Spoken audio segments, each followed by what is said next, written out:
Friends, some car manufacturers, they have one hell of a halo car. But whether they have a halo car or not, they all like to say the same thing.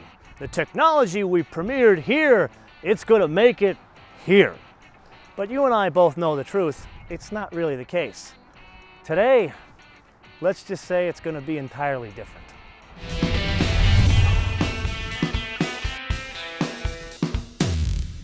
Okay, we've talked hybrid systems before, but we've never quite seen a hybrid system like this or one naked. Let's start at the front.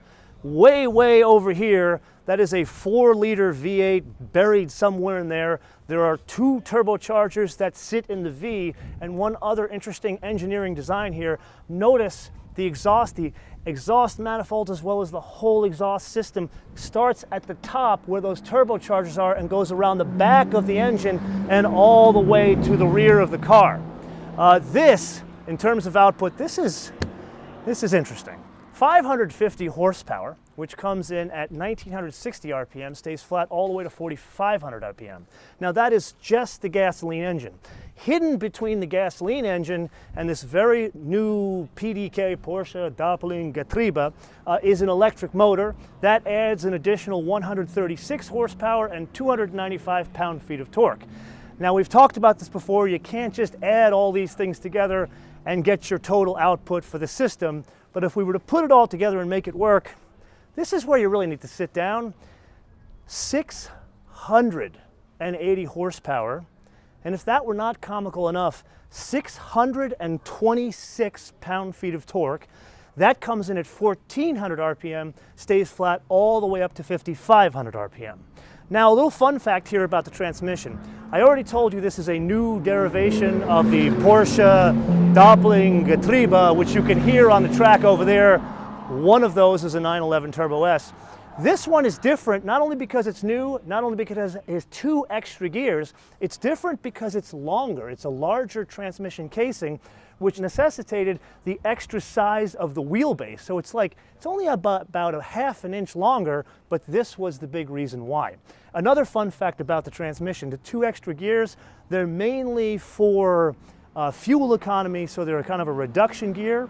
But what happens with the top speed, it comes in at gear 6. Okay, you follow me thus far? Now let's downshift into suspension bits. So up front, double wishbones. What's unique about the wishbones here is the top aluminum, solid, but the bottom are hollow aluminum. If we go to the back, it's a multi-link unit, but similar to the front, the top piece here, these are all aluminum solid, the bottom is hollow aluminum.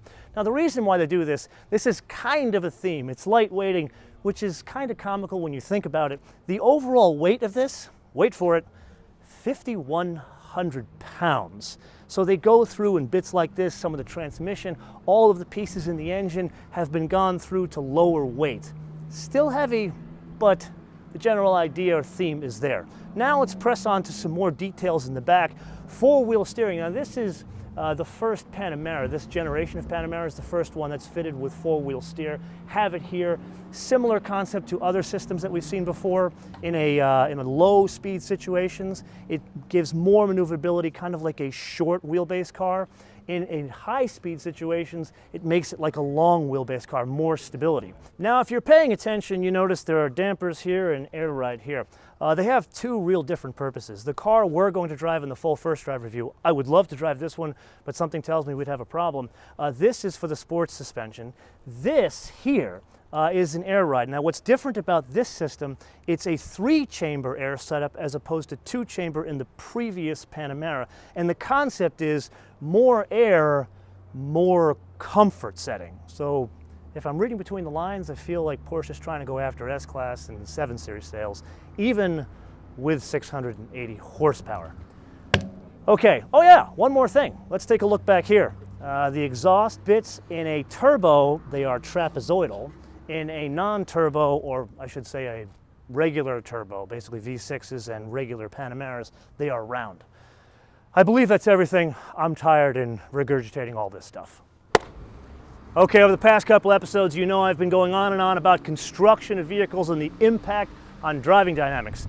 Well, here we have 2 things going for us. Number 1, nowhere in this vehicle will I bring up the term carbon fiber reinforced polymer. And number two, we have a naked car. Now, my thinking is this is a rough neighborhood because this usually happens in the boogie down Bronx, not in Vancouver Island, but we can take this opportunity to understand how construction, specifically different types of materials, goes into driving dynamics. This is made of, you would think, steel. Not exactly. It's steel, ultra high strength steel, and some aluminum. But for those science people out there, some of those things they can't fuse together. What they have to do is they have to come up with different ways to bond aluminum and steel together. So now my Lotus people, they glue things together, but the glue doesn't bond the right way. So in this case, like, come on in here, I'll show you.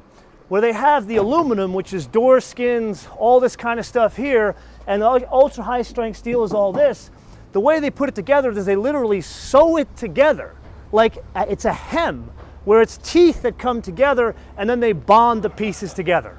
So I believe we have everything in terms of a naked car that is actually sewn together, not riveted or glued. Now, back to some other part of a car, hopefully the whole thing. Now, if you've been paying attention, we have not covered the elephant in the room yet, and that is efficiency, this being a hybrid. And there are really two pieces of information we need to unpack, and that is the range, as well as the MPG. Let's first talk about the MPG because it's the easiest. I don't have any information to share with you because it is not certified yet. So let's come back to that perhaps in a later episode. Now, range, that's something that's more interesting. We have a 5,100 pound car, people, that can go in full electric mode. The fine folks in Germany tell me it will go 50 kilometers, that's 30 miles to you and I. So once we put that aside, I think we need to focus on more of the speed, because after all, we have 680 horsepower. Let me say that again, 680 total system horsepower and 627 pound-feet of torque. So you and I are going to unpack that at the place behind me. And I had no idea there was a racetrack on Vancouver Island, but it's called Vancouver Island Motorsports Circuit, and we're going to take this 5,100 pound car in the full first drive review, and hopefully I return it in one piece. So until then, I want to leave you with a question, and the question is this. You and I look back on this car, and it had very specific competition, 3-4 years ago? There were only two. This one, what other hybrid 5-door car has almost 700 horsepower? So my question is this, what do you feel competes directly with this behind me? And don't just tell me what you feel competes with it, but why? And also, let me know what region of the world you hail from. Let me know in the comments below or via our social media, MotoManTV all in word, MotoManTV all in word, Facebook, Twitter, and Instagram. And with that, I want to leave you with two things. Number one, please unsubscribe from us. And then resubscribe, click notifications. This is how much YouTube has completely screwed up the platform for YouTubers big and small, no matter the genre. And number two, I want to leave you with a fun fact, and it is about this car. So this car is owned by Porsche Cars North America, even though it has fine Stuttgart number plates on it. And they very kindly loaned it to Porsche AG for this event, who runs this event. And the man that runs this event from Porsche in Zuffenhausen, he got here, got off the plane, and decided to set the track record with this very car at this very track. Until I see you next time, bis später.